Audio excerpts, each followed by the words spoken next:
प्रभु राम देव भगवान अल्लाह खुदा ईश आदि नाम एक ही शक्ति के हैं। वो कैसा है, कहां है, कैसे मिलता है, किसने देखा है? ये प्रश्नवाचक चिन्ह पूर्ण रूप से हटाने के लिए अवश्य सुनिए जगत गुरु तत्वदर्शी संत रामपाल जी महाराज के अमृत वचन, सर्व पवित्र धर्मों के पवित्र शास्त्रों के आधार पर।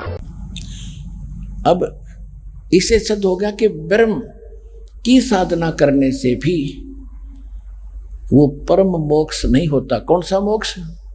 गीता ज्ञानदाता 15वें अध्याय के 1 से लेकर 4 श्लोक में कहता है कि उल्टे लटके हुए ये संसार रूपी वृक्ष को ऐसा जानो, ऊपर को जड़ यानी पूर्ण परमात्मा सतलोक, अलखलोक, अगम और अकय लोक में ऊपर रहता है।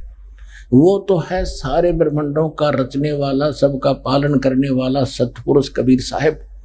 वो तो जड़ है संसार रूपी वृक्ष की, और नीचे उससे तना है। तना समझो पार ब्रह्म अक्षर पुरुष है। उससे आगे फिर मोटी डारी समझो, एक डार वो ज्योति निरंजन ब्रह्म है, और उस डार के फिर 3 शाखा है, रजगुण ब्रह्मा, सतगुण विष्णु, उत्तम गुण शिव जी, और ये शाखा समझो, और आगे पात रूप संसार। तो वो मूल परमात्मा कौन है? गीता अध्याय नंबर 15 के श्लोक नंबर 1 में तत्वदर्शी संत की पहचान बताई है कि जो इस उल्टे लटके हुए संसार रूपी वृक्ष के सभी विभाग भिन्न भिन्न बता दे कि मूल मालिक कौन है, इसका तना किस कौन है, डार कौन भगवान है, और शाखा कौन है, पत्ते क्या है। तो परमेश्वर 600 वर्ष पहले जो आते हैं अपने मुख कमल से अपना वो अमृतवाणी अपना ज्ञान बोलते हैं, उस तत्व ज्ञान में सूक्ष्म वेद में 600 वर्ष पहले भगवान ने बोला था, अक्षर पुरुष एक पेड़ है, सरपुरुष वाकी डारे, तीनों देवा शाखा है, भाई पात रूप संसार। बताओ, जिसको अनपढ़ कहते थे, दुल्हा कहते थे, अशिक्षित कहते थे, क्या जाने वेदों और गीता और पुराणों को, एक ही शब्द में, एक ही वाणी में पूरी गीता का रहस्य छुपा दिया भगवान ने, कबीर भगवान ने स्पष्ट कर दिया कि अक्षर पुरुष एक पेड़ है, जो जमीन से बाहर दिखाई देता उसको तना कहते हैं, वो पेड़ है। और उसको अक्षर पुरुष तो ये पेड़ है, और सरपुरुष ज्योत स्वरूपी निरंजन, उसे फिर मोटी डार समझो, और फिर उस डार के आगे 3 शाखा, वो रजगुण ब्रह्मा, सतगुण विष्णु, उत्तम गुण शिव जी जानो, और पात रूप संसार।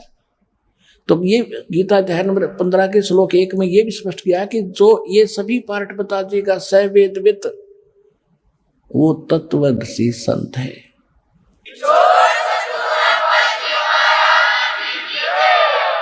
तो तत्वदर्शी संत की या दूसरी प्रथम तो भगवान ने बताया है कि वेद विधि सब कर्मा, जो सभी वेद शास्त्रों का ज्ञाता हो और वेद के अनुसार ही भक्ति मार्ग करता और करवाता हो। और दूसरी गीता ने पहचान बता दी कि जो इस उल्टे लटके संसार रूपी वृक्ष के सभी पार्ट बता देगा, भाग बता देगा, वो तत्वदर्शी संत। फिर 15वें अध्याय के 4 श्लोक में कहा कि जब तत्वदर्शी संत मिल जाए, उसके पश्चात इस अज्ञान रूपी अंधकार को उस तत्व ज्ञान रूपी शस्त्र से काट के उसके पश्चात परमेश्वर के उस परम पद की खोज करनी चाहिए, जहां जाने के बाद साधक फिर लौटकर कभी संसार में नहीं आते। तो अपने को वो मोक्ष करवाना है जहां जाने के बाद फिर लौटकर नहीं आते। 18वें अध्याय के गीता में 62वें श्लोक में गीता ज्ञानदाता कहता है कि अर्जुन, तो सर्वभाव से उस परमेश्वर की शरण में जा, उसकी कृपा से तू परम शांति को और सनातन परम धाम शाश्वतम स्थानम, उस शाश्वत स्थान को जहां कभी विनाश नहीं होता, जिसका जहां परम शांति है, परम शांति, उसको प्राप्त हो जाएगा। तो पुण्यात्मा, जब तक जन्म और मृत्यु है वो परम शांति हो ही नहीं सकती। आपने स्वर्ग का इतिहास पढ़ा नहीं है, वहां भी ज्यों की त्यों राग द्वेष आग ईर्षा वासनाएं ज्यों की त्यों भरी है। एक गौतम नाम के ऋषि थे, स्वर्ग के राजा इंद्र हैं। एक दिन इंद्र के मन में, राजा के मन में दोष आया कि गौतम की स्त्री अहिल्या के पास बुरी भावना लेकर चला गया। उधर से फिर गौतम ऋषि को आभास हुआ कि मैं गलत टाइम पर जगा दिया किसी ने, अभी सवेरा हुआ नहीं है। वो जल्दी वापस आ गया कि कोई अपशकुन है। उसने अपने घर से निकलता हुआ इंद्र देखा, अपने पत्नी के पास से उसको श्राप दे दिया, बहुत बुरा श्राप दे दिया कि तेरे 1000 स्त्री इंद्री तेरे शरीर पर हो जाएंगी। उसी समय उसका फोड़े से सारे शरीर पर हो गए, स्त्री इंद्री के टाइप के, और अपनी पत्नी को श्राप दे दिया, तू पत्थर की बनेगी। तो खाक है वो स्वर्ग, वहां भी आग लग रही है जो इस पृथ्वी लोक पे है। वहां का राजा इतना गंदा और हम वहां जाकर सुख ढूंढ रहे हैं। यही स्थिति ब्रह्मलोक में समझ लेना, वहां महा इंद्र है, वहां पर महा इंद्र है, और वो भी वहां भी ऐसी बुरे हाल है। फिर पृथ्वी पर आना होता है, जन्म मृत्यु होती है, बुरा हाल होता है। अब हमें कौन सा मोक्ष चाहिए? अब इन भगवानों की थोड़ी सी स्थिति बताते हैं, इनकी आयु समझाते हैं आपको। ब्रह्मा जी की आयु से आप परिचित हैं, क्योंकि ये हमारे भांड जो गुरु थे ये इतनी तब बताया करते थे कि ब्रह्मा जी की आयु 100 वर्ष की है। वो अब दास बताएगा वो 100 वर्ष बनते कैसे हैं, उनको तो ये भी ज्ञान नहीं था। जैसे एक चतुर्युग, ब्रह्मा जी का 1008 चतुर्युग का दिन और इतनी ही रात्रि होती है। इसकी उम्र का ऐसे कैलकुलेशन करनी पड़ती है। और एक चतुर्युग, सतयुग, त्रेता, द्वापर, कलयुग, चारों मिलाकर एक चतुर्युग कहलाता है। चतुर्युगी भी कहते हैं इसको। और इसके कुल मिलाकर एक, तो ऐसे 4 युगों का, चतुर्युग का टोटल टाइम कितना होता है? 43,20,000 वर्ष। 43,20,000 वर्ष एक चतुर्युग का। और ऐसे ऐसे 1008 चतुर्युग का ब्रह्मा जी का दिन और इतनी ही रात्रि। इसको लंप सम 1000 चतुर्युग माना जाता है। जैसे हमारे यहाँ वर्ष कैलकुलेट करते हैं अपना यहाँ का मनुष्यों का, ये वैसे वास्तव में 365 सही 1/4 वो दिन होते इसमें, लेकिन हम अमूमन इसको 365 दिन का ही मानते हैं। इतना समझ लो। वैसे 1008 होते हैं। और इसका आगे ऐसे इनकी आगे भी इसकी डिफाइन किया है कि एक इंद्र का शासनकाल 72 चतुर्युग का होता है, और एक ब्रह्मा जी के एक दिन में 14 इंद्रों का शासनकाल पूरा हो जाता है। तो 72 को 14 से गुणा करेंगे तो 1008 चतुर्युग होते।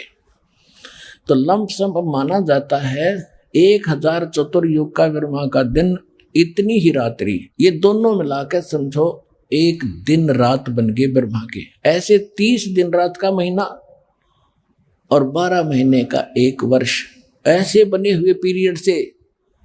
और ऐसे 100 वर्ष की आयु है ब्रह्मा जी की। ओ तेरे की बताओ, अब हम तो 100 वर्ष हमारे गिन लो, ये कितने समय उसकी तुलना में। अब उसकी कैलकुलेशन ऐसे हटकर हम अन्य देवताओं की कैलकुलेशन नहीं कर सकते। अब ऐसे निकालेंगे, ब्रह्मा जी की आयु ऐसे बने हुए 100 वर्ष की होगी, ठीक है। उसके बाद इसे 7 गुणी विष्णु जी की 700 वर्ष जैसे ये बने हैं वर्ष, और इससे 7 गुना शंकर भगवान की 4900 वर्ष। किससे 7 गुना? विष्णु जी से 7 गुना। और जब ऐसे 7 गुना आयु वाला शंकर मर जाएगा, ऐसे ऐसे 70,000 जब ये शंकर जी मर जाएंगे, उसके बाद एक ब्रह्मांड का विनाश होगा और इस गीता ज्ञान दाता की मृत्यु होगी। और इतना पीरियड जो होगा 70,000 बार शंकर मरने के बाद, ऐसे जो एक बार ब्रह्मांड का विनाश होगा और इसकी मृत्यु होगी काल की, ज्योति निरंजन की, सरपुरुष की। तो वो होगा युग। किसका? अक्षर पुरुष का युग होगा वो युग। अपने आत्माओं ने वेदों गीता का समझना कोई बालकों का काम नहीं था। गीता अध्याय नंबर 8 के श्लोक नंबर 17 में उसमें लिखा है कि सहस्र युग लिखा है, सहस्र चतुर्युग नहीं लिखा। ये गलती कर रहे हो अनुवाद करते समय, उन्होंने ब्रह्मा जी का वो सिद्ध कर दिया। वो है सहस्र युग ओनली, नोट चतुर्युग। तो 1000 युग का दिन किसका? अक्षर पुरुष का। और इतनी ही रात्रि। तो ऐसे जैसे एक युग, दास ने ये बताया, ऐसा एक युग, ऐसे ऐसे 1000 युग का अक्षर पुरुष का दिन और इतने ही युग की रात्रि, ऐसे 30 दिन रात का इसका महीना, और ऐसे 12 महीने का एक वर्ष, और फिर 100 वर्ष की आयु है उस अक्षर पुरुष की, और फिर भी मृत्यु। गीता अध्याय नंबर 15 के श्लोक नंबर 16 और 17 में 3 पुरुष बताए, सरपुरुष अक्षर पुरुष बताए 16वें श्लोक में 15वें अध्याय के। उसमें कहा कि ये 2 पुरुष प्रसिद्ध हैं, एक सरपुरुष और एक अक्षर पुरुष। ये भी और इनके अंतर्गत जितने प्राणी इनके कमांड में हैं, ये सब नाशवान है, लेकिन जीवात्मा अलग विषय है, वो नहीं मरती। फिर उसके तुरंत बाद कहा 17वें श्लोक में 15वें अध्याय के, उत्तम पुरुष है तू अन्य परमात्मा इति उदाहरते, ये लोग तरम अवश्य विवर्ती अवैश्वर है। वो इन दोनों से कोई अन्य है, वो परमात्मा श्रेष्ठ भगवान उत्तम पुरुषोत्तम, और वही तीनों लोकों में प्रवेश करके सबका धारण पोषण करता है। वो मूल रूपी संसार है, संसार रूपी वृक्ष की मूल है, और वही वास्तव में अविनाशी है, अव्यय ईश्वर है। तो वो कौन है? और इनकी मृत्यु जो इतनी लंबी आयु है अक्षर पुरुष की, फिर भी मृत्यु है, इसलिए इसको अक्षर कहने लगे। अक्षर माने अविनाशी होता है, लेकिन ये अविनाशी नहीं है, लेकिन अविनाशी से कम भी नहीं है। इतनी लंबी उम्र में मरेगा, लेकिन फिर भी मृत्यु है। तो सूक्ष्म वेद में कहा है, एती उम्र बुलंद मुर्गा अंतरे, सतगुरु लगे न कान न बैठे वो संतरे। इतनी लंबी आयु होने के बाद भी मृत्यु होगी, क्योंकि आपको वो तत्वदर्शी संत नहीं मिला। जो गीता अध्याय नंबर 4 के श्लोक नंबर 34 में जिसका वो वर्णन है, यजुर्वेद अध्याय नंबर 40 के मंत्र 10 में जिसका कहा कि वो धीरा नाम तत्वदर्शी संत ही सही सही मार्ग बताते हैं, उनसे सुनो। तो वो तत्वदर्शी संत आज विश्व में ये दास है। एक बार को आओ चाहे 100 बार सुन लो।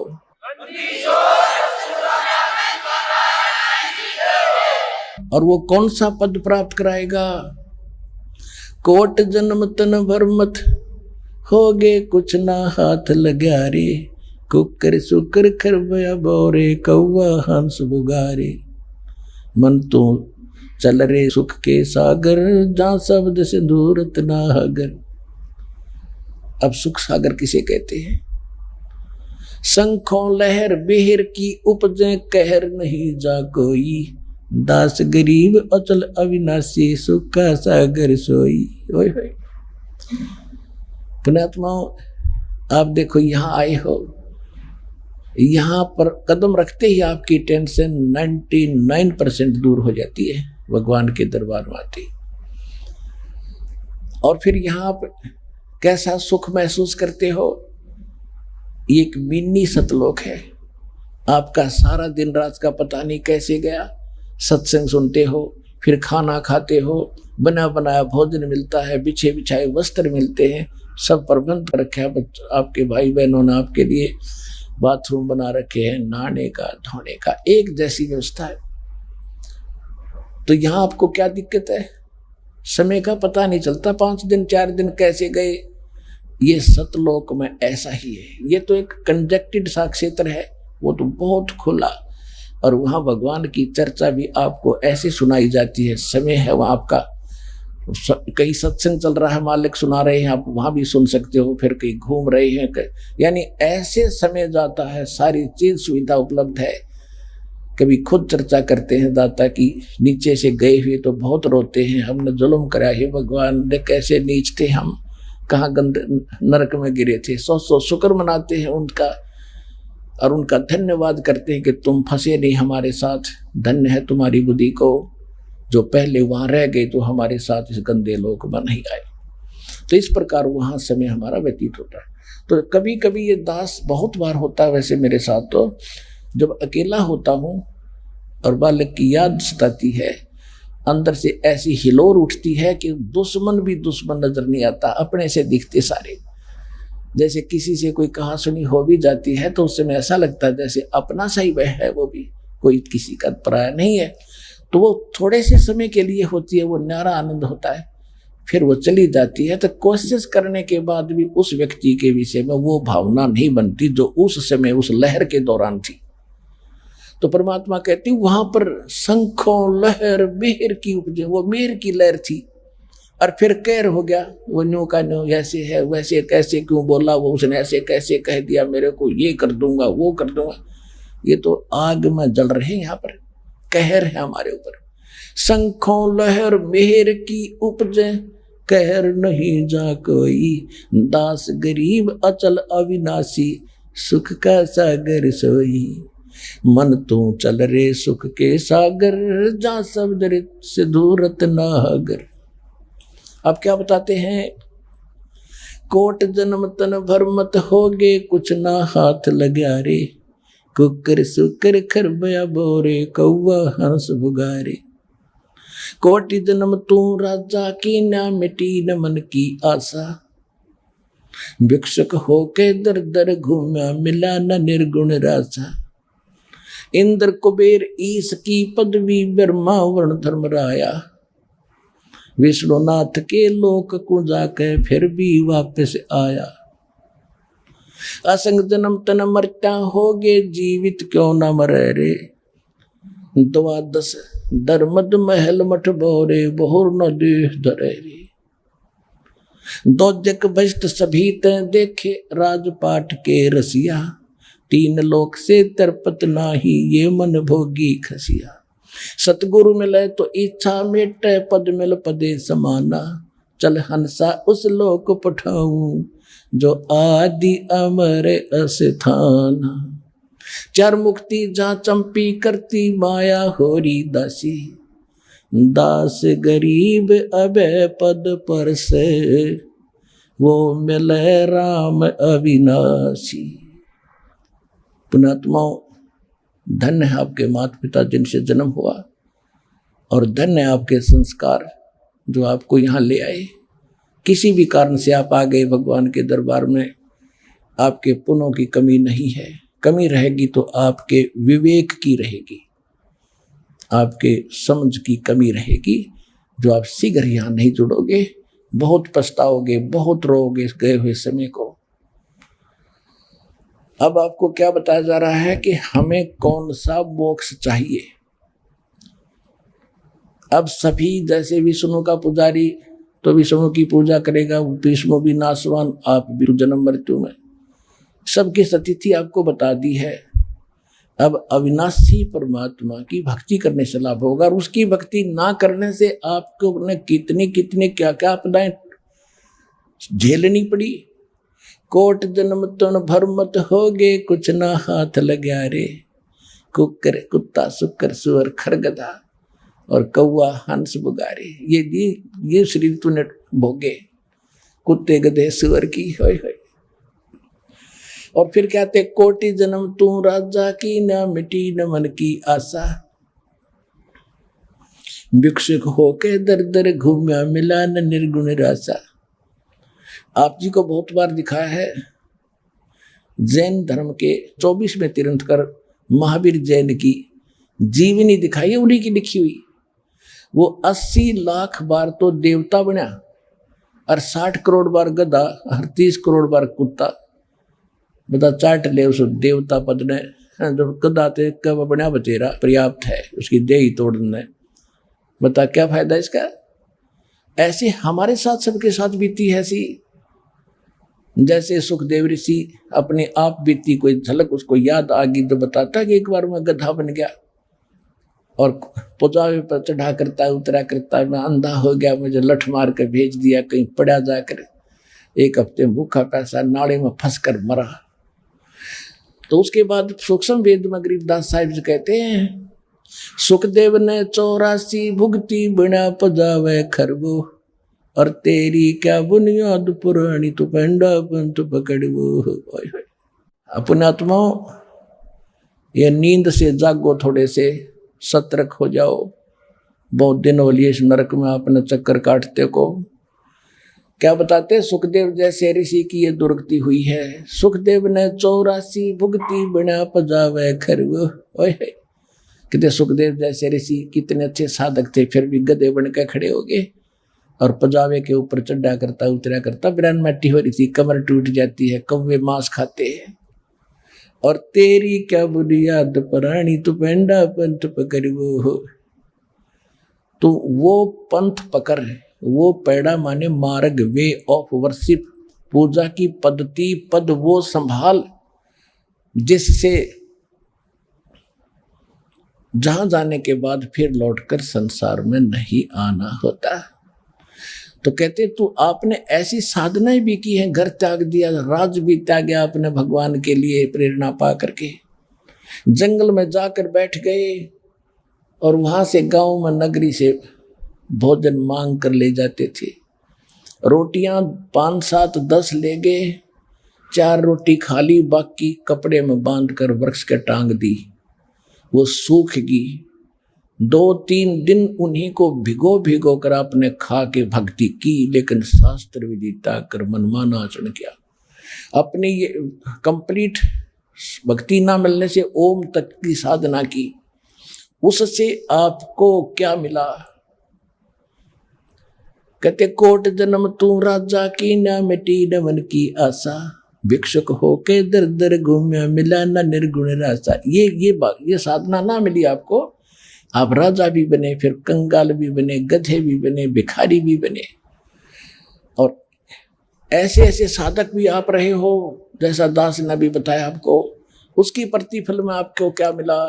इंद्र कुबेर ईश की पदवी, ब्रह्मा वरुण धर्मराया, विश्वनाथ के पुर को जाके तू फिर भी वापस आया। ओए होए, इंद्र स्वर्ग का राजा भी बने आप, ऐसी हठ साधनाएं कर करके, धर्म करके, तपस्याएं करके। और इंद्र कुबेर वित्त मंत्री है स्वर्ग के अंदर, कुबेर धन का देवता। इंद्र कुबेर ईश की पदवी है, ब्रह्मा विष्णु महेश तक की पदवी आपने प्राप्त की, क्योंकि ये तो मरेंगे। इसके बाद नई पुण्यात्माओं को काल अपनी पत्नी दुर्गा के गर्भ से ऐसे जन्म देता रहता है, उनको कोमा में रखता है। युवा होते ही ब्रह्मा के मरते दूसरा युवा बैठा देता, ब्रह्माणी भी मर जाती है, दूसरी पैदा होती है, ऐसे वो रखी जाती है। तो उसके बाद ये सावित्री, ब्रह्माणी माने सावित्री भी कहते हैं उसको। इसी प्रकार विष्णु के मरते दूसरा विष्णु बैठ जाएगा, ये 84 लाख योनियों में चला जाएगा। इंद्र कुबेर ईश की पदवी, ब्रह्मा वरुण धर्मराया, विश्वनाथ के पुर को जाके तो फिर भी वापस आया। अपने आत्माओं, इंद्र कैसे बनता है। इंद्र बनता है या तो यज्ञ करे 100 मन घी की, एक बार 100 मन घी प्रयोग करे, देसी यानी गाय का, भैंस का, और 100 मन घी जहां लगेगा जिसमें हवन भी होगा, भंडारा भी होगा, तो अन्य आइटम कितने लगेंगी अंडरस्टूड है। और उसकी कुछ कंडीशन है कि उसमें कोई बाधा ना हो, उसकी कुछ कंडीशन है, वो कंप्लीट रहे, टर्म एंड कंडीशन पूरी रहे। और 100 यज्ञ करे, ऐसी 100 यज्ञ करे, यदि लास्ट वाली यज्ञ में भी कोई त्रुटि होगी, विघ्न पड़ गया, तो सारी खत्म, फिर नए सिरे करो। दूसरा, या तप करो। इन 2 तरीके से इंद्र की पदवी प्राप्त होती है। इंद्र जो वर्तमान में स्वर्ग का राजा को इंद्र कहते हैं, स्वर्ग के राजा को, जो 72 चतुर्युग तक ही शासन करता है। उसके बाद इसकी मृत्यु, ये गधा बन जाता है। नेक्स्ट इंद्र की पदवी के युग जो पंक्ति में होता है उसको बैठा दिया जाता है। और दूसरे जो उसको एक हिदायत होती है कि तेरे शासन काल में यदि कोई इंद्र की पदवी प्राप्त करने योग्य धर्म या तप कर लेगा तो तुझे हटा दिया जाएगा बीच से, उसको बैठा दिया जाएगा उसी समय। तो ये चिंता बड़ी रहती है। आपको पता है राजा लोग तो मानस मरवा दें, सैनिक मरवा दो, हजारों हजारों अपने राज को सुरक्षित रखने के लिए। तो इंद्र ने हलकारे छोड़ रखे पृथ्वी लोक पे, गुप्त देवता उसके, और वो ये देखते रहते हैं। वो सीआईडी ऑफिसर हैं उसके, सीआईडी वाले हैं वो, और वो देखते रहते हैं कि कौन कैसी साधना कर रहा है। वो तुरंत बताते हैं कि ऐसे ऐसे उस जंगल में बैठा है, वो तपस्या इतने वर्षों से कर रहा है। सुनते हैं वहाँ बैठकर सबसे वो। तो इंद्र फिर क्या करता है, वहाँ स्वर्ग से देवी औरतें भेजता है सुंदर, और उनके तप खंड करवाता है, या अन्य कोई बाधा दूसरे धर्म यज्ञ में करवाता है। एक मार्कंडे नाम के ऋषि बंगाल की खाड़ी में एकांत स्थान ढूंढ कर वहाँ साधना कर रहे थे। इंद्र को पता चला कि ऐसे ऐसे मार्कंडे नाम के गोसाई, एक ऋषि बहुत समय से तपस्या कर रहे हैं। उसको चिंता बनी, टेंशन बनी कि तेरा राज जाएगा। उसने एक सुंदर औरत अपने लोक से भेज दी उसका तप खंड करवाने के लिए।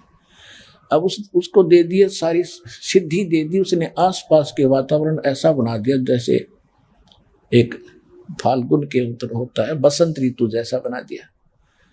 और ऐसी मीठी मीठी धुन अपने आप बज रही है गाने की, और वो डांस करने लगी। थोड़ी सी दूरी पर उस ऋषि के सामने, ऋषि की अर्ध आंखें खुली थी, अर्ध बंद थी, ऐसे करके कभी खोल रहा था, कभी बंद कर रहा था। वो काफी देर डांस करती रही, नाचती रही, पर ऋषि मुस्काए तक नहीं। अंत में निवस्त्र होगी। तब ऋषि ने कहा कि हे बेटी, हे माई, हे बहन, आप किस लिए आए हो, आपका उद्देश्य क्या है? वो शर्मिंदा होकर के उसने वस्त्र पहन कर कहा कि ऋषि जी, मेरे स्वरूप को देखकर यहाँ के अन्य बनखंड के जो ऋषि थे, तपस्वी थे, वो तो सभी कंडम हो गए, लेकिन आप ना जाने आपकी समाधि कहाँ थी, आप पर असर नहीं हुआ। तब मार्कंडेय ऋषि ने कहा कि जहां मैं समाधि से गया हुआ था, वहां तेरे जैसी तो उन नाचने वालों की 7 नौकरानी थी, बंदी थी। वो इतनी ब्यूटीफुल है तुमसे, तो तेरे को क्या देखूं मैं? अपने आत्माओं विचार करना। जैसे हम इन महापुरुषों को समाधि लगाए और लोग तप करते देखा करते थे, भाई पता नहीं न के पा लिया होगा। यो मन इतना नीच है, इतना बकवादी है, ये मन इतना शरारती तत्व है, ये 1 सेकंड भी ना बैठने दे जीवन है। जैसे आप बस स्टैंड पर बस की इंतजार कर रहे हो, बैठ जाते हो कुर्सी पे, थोड़ी देर में खड़े और देखता हो आगे के नहीं आगे, देखियो मनमाना 10 आध घंटे में 10 बैठा हुआ। और आप सिनेमा देखने जाते हो 3 घंटे फिल्म, 3 घंटे का पता भी नहीं चलता। जैसे और भी होती थोड़ी सी और देख लेते 3 घंटे, और नो बैठा रहा कड़लाएं कती सीट को उकसा भी कोई नहीं। तो ये जो साधना करते थे, जो हठ योग करते थे, इनके कोई कमल खुल जाता था। जो 7 कमल है अपने शरीर में, इनमें से कोई खुल जाता था। इनकी पूर्व संस्कार से, हठ योग से एक आधा हो जाता ओपन। तो उसमें क्या है, ये उसमें पहुंच जाती है आत्मा। शरीर यहाँ होता, आत्मा वहां पहुंच जाती। वहां पर घूम रहा होता है, डांस देख रहा है, गाने देख रहा है, पता नहीं क्या क्या बकवास देख रहा है। इसलिए तो बैठा है ना, मन टेकने दे इसने, 1 मिनट में ढा ले जा। तो यही दशा थी उस मार्कंडेय ऋषि की। उसकी समाधि ब्रह्मलोक में पहुंच गई, उस सुप्रीम होटल में, रेस्टोरेंट में। और वहां ये डांस, नाच, बकवाद सारे जो के तो हैं, सबसे गंदे कर्म उस और ज्यादा जो ना है वो वहां पर है। तो मार्कंडेय ये स्पष्ट कर रहा है कि जहां मैं समाधि लगाए बैठा था, अब इस काल ने ऐसा जाल बना रखा है, जैसे वो भगवान के लिए बैठ गया तो उसका जो वहां बैठना है ना, वो तप में काउंट होता है। और यदि वो नाम जाप करता ओम का, तो वो भजन में काउंट होता है। तो इन दोनों का प्रतिफल, तप से राज मदमानम और जन्म तीसरे शुक्र स्वानम। अब वो सांग तो देख रहा है ऊपर ब्रह्मलोक में, और वहां बैठा तपस्या करता दिखाई देता। वो बैठा था भगवान के नाम पर। इस कारण से उसका तप कर्म उसके उस अध्यात्म अकाउंट में लिख दिया जाता है।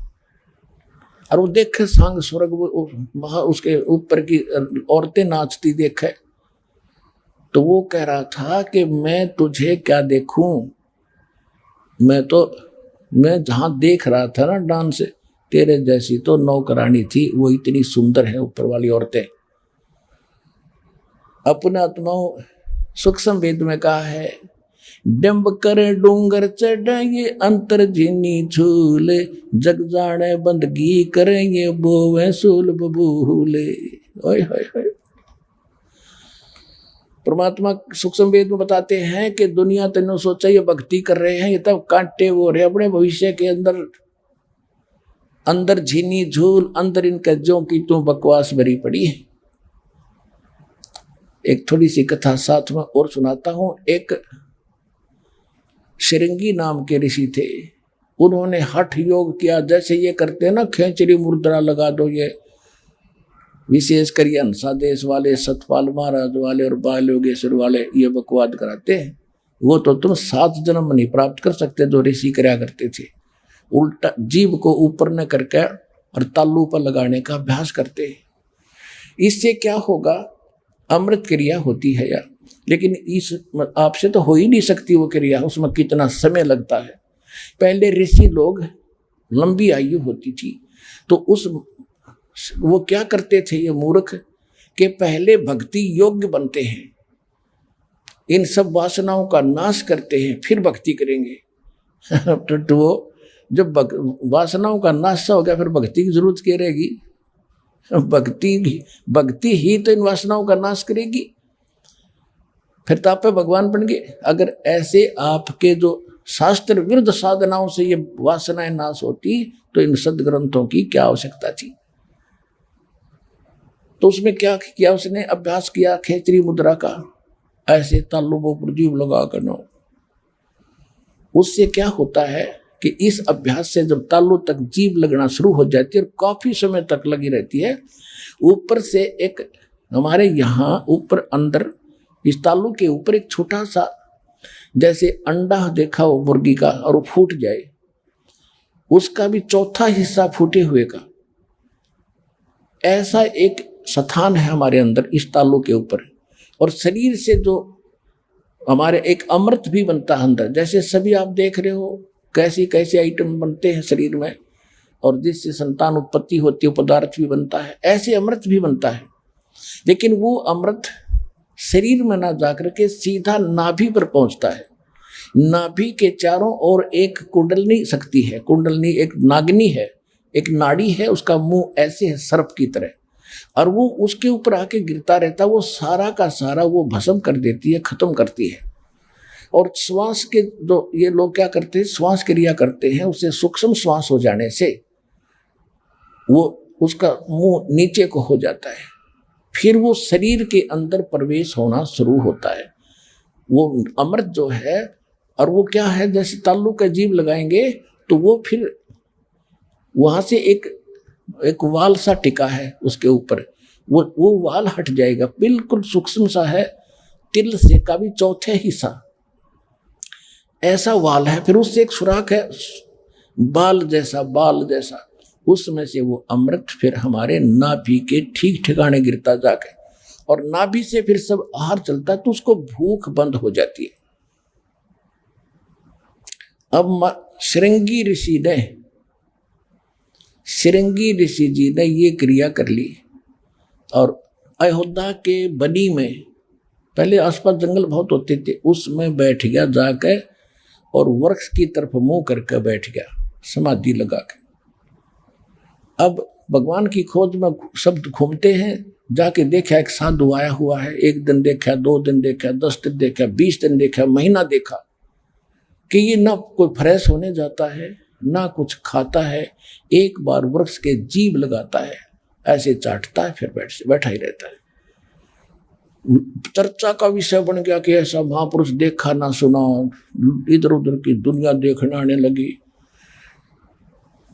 उस समय राजा दशरथ अयोध्या के राजा थे, उनकी एक लड़की थी, उसके बाद ये चारों पुत्र तो बहुत बाद में हुए हैं। तो उस लड़की थी जो दशरथ जी की,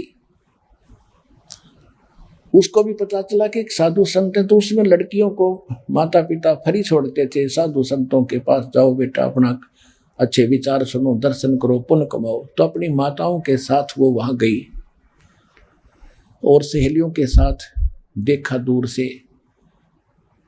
तो उसने किसी वैद्य से पूछा कि ये साधु आंख खोला जो बात बढ़े, वो सुंदर बहुत थे ऋषि जी, युवा अवस्था थी, उधर से वो लड़की भी युवा थी। तो उसके मन में ये कुमत जागी। तो उसने एक साधु अपने वैद्य से पूछा कि ये संत आंखें कैसे खोले, ये कैसे उठे। तो उसने कहा कि जहां ये जीभ लगाता है एक बार वृक्ष की दिन में, वहां पर शहद लगा दो। राजा की लड़की कौन रोक उसने? हाँ, उसने अपनी नौकरानी से कहा कि अच्छा सा शहद लगा दे यहाँ पर। उसने शहद लगा दिया। ऋषि जी ने जिस समय वो अपना करता था आहार, उसने ऐसे जीभ मारी। पहले 2-3 बार जीभ लगाता था, उसने 10 बार चाटा, उसने 10 बार चाटा। दूसरे दिन लगा दिया, तीसरे दिन तो ऋषि जी आँख खोल ली और देखा चारों तरफ वो दर्शक खड़े। अगले दिन वो भोजन बना के ले गई थी, खाना खिला दिया, खीर ख्याल उसताई। फिर अपने पिताजी से प्रार्थना की कि पिताजी मैं दीक्षा लेना चाहती हूँ, महापुरुष से दीक्षा ले ली। फिर वो उस लड़की लेकर भाज गया पंडित जी, राजा दशरथ की लड़की को, उससे विवाह कर लिया उन्होंने। फिर तो परमात्मा कहते हैं विकार मरे मत जानियो जो भूबड़ में आगे। ये विकार मरेंगे इस भक्ति से जो दास बताता, सांस के सिमरण से ऐसी सचिति हो जाएगी आपकी। अब मार्कंडेय ऋषि ने कहा कि तेरे से कोई और सुंदर हो उसको भेज। तब उर्वशी ने कहा कि मेरे से सुंदर स्वर्ग में कोई नहीं है, मैं सबसे सुंदर और इंद्र की पटरानी हूं। और आप एक बार इंद्र लोक में चलो। मार्कंडेय ऋषि ने कहा कि बेटी इंद्र मरेगा जब तू क्या करेगी कि मैं 14 इंद्र वरूंगी, 14 इंद्र पति बनाऊंगी। अपने आत्मा देखो हम कितने समय से भटक रहे, कोटि जन्म तन भर में हो गए, कुछ नहीं हाथ लगा रहे। तो उस पुण्य आत्मा जो इंद्र की पत्नी बनी हुई है, स्वर्ग की रानी, महारानी, तो उसने अपने मनुष्य जीवन में कितने पुण्य किए होंगे, कितनी भक्ति की होगी, कितनी लंबी आयु प्राप्त कर ली, कितना सुख समय का उसने पुण्य कर लिए। वो कहती है कि इंद्र 72 चतुर्युग का जीवन पूरा करके मर जाएगा, दूसरा इंद्र गद्दी पर आवेगा, मैं उसकी भी पत्नी रहूंगी, मैं जीवित रहूंगी। और मार्कंडेय जी को इतना तो पता ही था कि ब्रह्मा भी मरेगा, इंद्र भी मरेगा। तो उसने कहा कि वो 14 इंद्र भी मरेंगे, तब तू क्या करेगी भाई? 14 इंद्र भी मरेंगे तब तू क्या करेगी? तभी तो मरेगी। हाँ, मैं जितने इंद्र भोगूंगी वह तो गधे बनेंगे मृत्यु के उपरांत, और मैं गधी बनूंगी मृतलोक में जाके।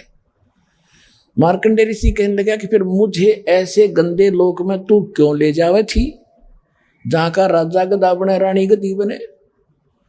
तो क्या कहती है, मैं अपनी इज्जत रखने के लिए, नहीं तो वहां मेरी हंसी करेंगे, मजाक करेंगे, तू वहां पर हार कर आगी ऋषि के सामने, इसलिए एक बार चल पड़ो। तो मार्कंडेय ऋषि कहने लगा, रे भूतनी, तू आज भी गधी 14 खत्म करेगी, हर मरने के बाद तो खुद कह रही है मैं गधी बनूंगी, बाढ़ में जा तेरा इस इंद्र लोक में, पैर भी ना रखूं मैं। अब इतने में इंद्र स्वयं आ गया और इंद्र ने कहा कि महाराज आप जीते, हम हारे, विधान अनुसार आप इंद्र की गद्दी प्राप्त करो। मार्कंडेय ऋषि ने कहा, रे इंद्र तू क्या बात करता है, इंद्र ता राज का गद्दा बेस्टा ना भोगा इंद्राणी नो। कहते मेरे लिए ते काग की बीट है, और सुन छोड़ इस इंद्र के लोक को, तुझे भक्ति बताता हूं ब्रह्मलोक की, चल वहां ब्रह्मलोक में कितना सुख है। अब इन ब्राह्मणों ने, पंडितों ने ब्रह्मलोक तो पर ज्ञान नहीं था, ये उसने फाइनल मान रहे थे। तो इंद्र क्या कहता है, देखो प्रत्यक्ष पता उसको गधा बनेगा, और फिर भी कहता फिर देखूंगा महाराज जी, फिर देखूंगा, फिर कभी तो मौज करने दो। फिर क्या देखा गधा बनने पाचा, फिर तो कुम्हार देखेगा। भाई साहब देखना, आप देखो, अब जैसे आप किसी मित्र रिश्तेदार के पास जाते हो, उसको समय पर टूक मिल रहे हैं, कोई अच्छा पद प्राप्त है, कोई डॉक्टर, इंजीनियर, IAS IPS, जज, मंत्री, मुख्यमंत्री बना हो, उस और वैसे भी समाज में थोड़ी बहुत ठीक सी उसकी इज्जत हो, उसको कह के देखो ऐसे, और सारी मान भी लेगा क्योंकि पुण्यात्मा। फिर नुका फिर देखांगे, फिर खाक देखा गदा बने पास, फिर तो कुम्हार देखेगा, 2.5 मन का बोरा कड़पा मारेगा लठ। देखना, अब देख बुराई छोड़, आसत लोक आश्रम भरवाला, जिला हिसार में कल्याण करवा ले। ये है तरीका।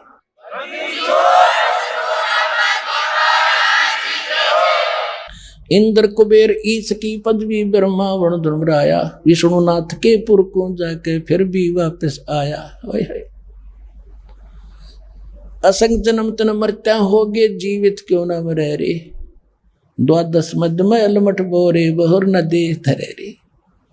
असंग जन्म तन मरत्या होगे, और एक बार जीवित मर के देखो। जीवित मरना है, एक तो ये है कि हम अपनी भक्ति मर्यादा के अनुसार चलें, संसार के चोचलों को ना देखें। कोई कोठी 2 बना रहा है, 4 प्लाट खरीदने जा रहा है, खरीदने दे, ढोंड दे डले, तो गोबर का भूंड है। अपनी सीमा में रहें, सीमित खर्च करो, लोक लाज की तरफ देखकर अपने कर्म बिगाड़ो मत, चाहे आपको कितना कष्ट सहना पड़े। यूं भी जीवित मरना है, यानी मरने के बाद उस शव को कितना पीटो छेतो, उसके क्या असर है। तो यहाँ संसारिक जो व्यंग है, संसारिक ताने हैं, या कोई और यातनाएं हैं संसार की जो समाज के कारण दी जाती है, उनको सहन करो, बोलो मत, भगवान पर विश्वास रखो। जीवित मरना एक ये है।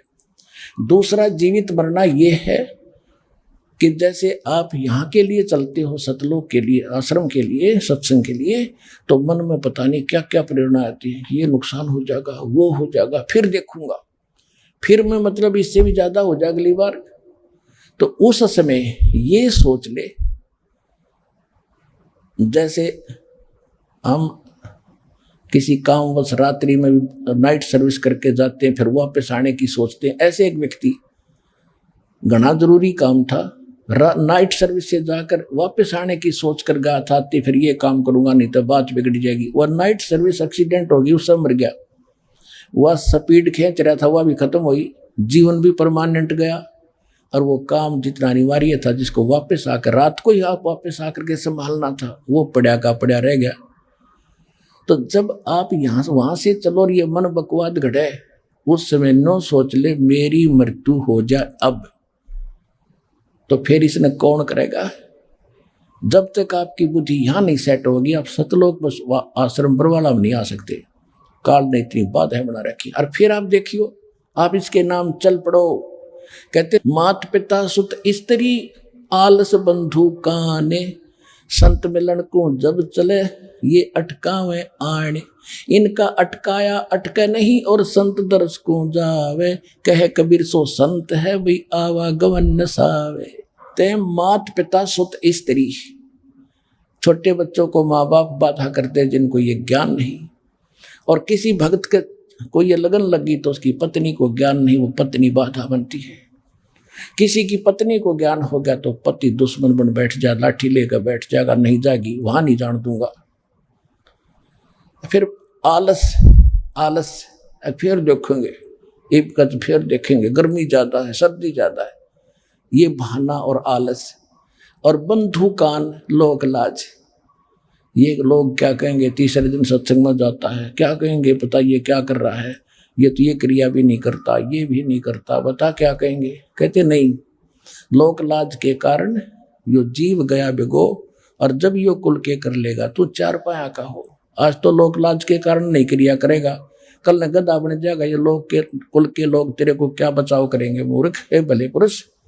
तो कहते हैं संत मिलन को मात पिता सुत स्त्री, आलस बंधु कान, और संत दर्श को जब चला, ये अटका में आन। इनका अटकाया अटके नहीं, इनका डटे डटे नहीं, और संत दर्श को जाए, कहे कबीर सो संत है, उसका आवागमन न साए। अब जैसे आप चलते हो तो ये सोच लो कि आप मर गए, मृत्यु होगी। आप यहां आगे 4 दिन 5 दिन, और जब यहां अपना काम भगवान कोड़ा करके जब जाओगे, अगर कोई छोटा मोटा हानि हुई है तो फिर पूरी कर लेंगे, क्योंकि जीवन है। यदि परमानेंट टिकट कट गई, परमानेंट मर गया, जब कौन संभालेगा? उन ठेकेदार बना बैठा। इसको कहते जीवित मरना। असंग जन्म तन मरता होगे, जीवित क्यों न मरे रे। 12 मध्य महल मठ बोरे, बोर न दे धरे रे। आज के सत्संग का विषय है कि हमने कौन सा मोक्ष चाहिए। इस आज तक हमने 10वां द्वार घाटा जोड़ रखा था, इस आगे बुद्धि नहीं जाती। और एक जम्मू के अंदर है रांजडी में, उस मधु परमहंस फौजी साहब, उसका कितना 11वां द्वार हाथ लग गया, लिखा कितना कबीर सागर में। उसने यो डंडोरा पीट दिया, मेरे जैसा ज्ञान नहीं, मेरे पास जो वस्तु किसी के पास नहीं, घर में खिड़की पागी, घर में खिड़की पागी। 11वीं तो है इसका, 11वीं तो बात ना, उसको पता भी नहीं वो 11वीं है कहाँ, उस पढ़ी है, अनुभव नहीं उसे। बोली आत्मा का दुनिया का दुश्मन बनकर बैठ गए ऐसे ऐसे नकली संत। अब 10वां द्वार तो सिर्फ एक ब्रह्मांड से पार करेगा, उसके बाद शून्य है इसके चारों तरफ, उसमें धक्के खाता रहेगा। फिर 11वां द्वार है 21 ब्रह्मांड को पार करके अक्षर पुरुष के लोक में प्रवेश करना होता है। और 12वां द्वार है अक्षर पुरुष के 7 संग ब्रह्मांडों को पार करके आगे फिर एक द्वार आती है सीमा पर, वो सतलोक में 12वां द्वार पार करके प्राणी जाता है। कहते हैं असंग जन्म तन मरता होगे, जीवित क्यों न मरे रे। 12 दर महल मठ बोरे, उस 12वें द्वार के पार करके वहां है वो तेरा असली स्थान, जहां जाने के बाद बोर ना दे धरे रे, जहां जाने के बाद साधक फिर लौट कर कभी संसार बन जाते। 2 जग भिष्ट सभी देखे, राजपाट के रसिया। ओए होए, स्वर्ग में भी गया पुण्य करके, नरक भी गया पाप के आधार से, और राजपाट के चक्कर में तूने जीवन नाश कर दिया। और 3 लोक से तरपत नाही, ये मन भोगी खसिया।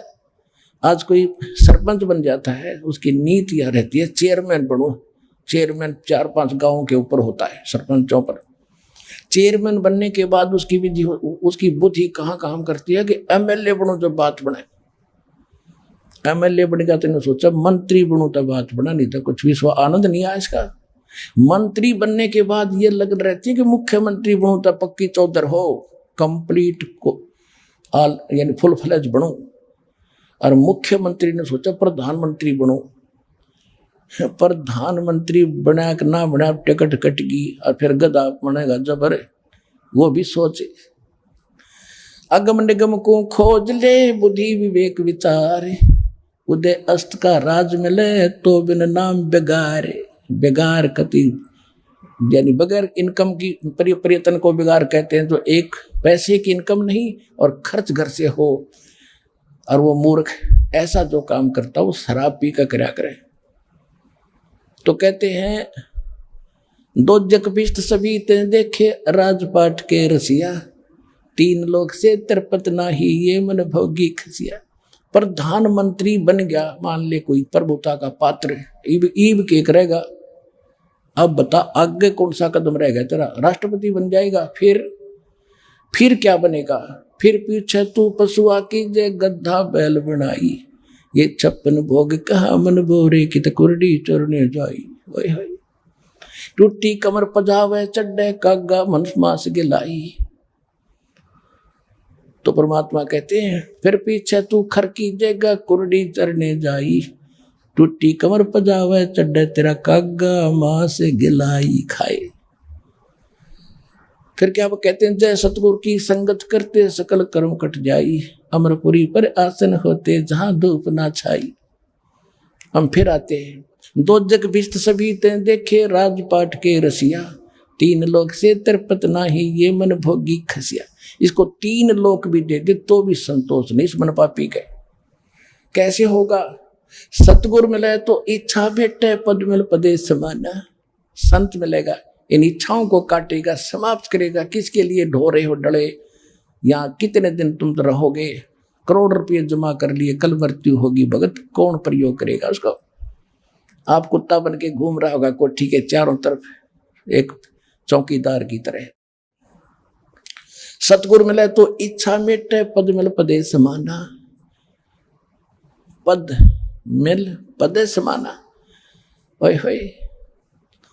गीता अध्याय नंबर 15 के श्लोक नंबर 4 में कहा कि तत्वदर्शी संत की प्राप्ति के उपरांत परमेश्वर के उस परम पद की खोज करनी चाहिए जहां जाने के बाद साधक फिर लौटकर कभी संसार में नहीं आते। तो यहां अब देखो, यहां ये है सुख संवेद, कोड वर्ड, पद मिल पदे समाना है। यहां एक पद का अर्थ है पद्धति, वे ऑफ वर्शिप, यानी पूजा की विधि पद्धति। सही पूजा की शास्त्र अनुकूल सुख संवेद अनुसार परम संत से जो पद्धति प्राप्त होगी, उस पद मिल पदे समाना, उस पद्धति से वो परम पद प्राप्त होगा जहां जाने के बाद साधक फिर लौटकर कभी संसार में नहीं आते। सतगुरु मिले तो इच्छा मिटे, पद मिल पदे समाना। चल हंसा उस लोक पठाऊं जो आदि अमर अस्थाना। वहां क्या सुख है? चार मुक्ति जहां चंपी करती माया होरी दासी। यहाँ की चार मुक्तियां तुम प्राप्त करते हो, कुछ दिन के बाद फिर उसको खत्म करके फिर गधे बनकर खड़े हो जाते हो। वहां सदा के लिए ये मुक्ति, चारों मुक्ति तेरे चरणों में पड़ी रहेंगी। चार मुक्ति जहां चंपी करती माया होरी दासी। दास गरीब अभय पद पर से वो मिले राम अविनाशी। तो हमने वो मोक्ष कराना है जहां जाने के बाद फिर कभी लौटकर संसार में नहीं आना है। वो केवल एकमात्र सतलोक आश्रम बरवाला, जिला हिसार, हरियाणा में इस दास रामपाल दास के प्राप्त है, किसी के पास नहीं है। आओ और अपना कल्याण करवाओ।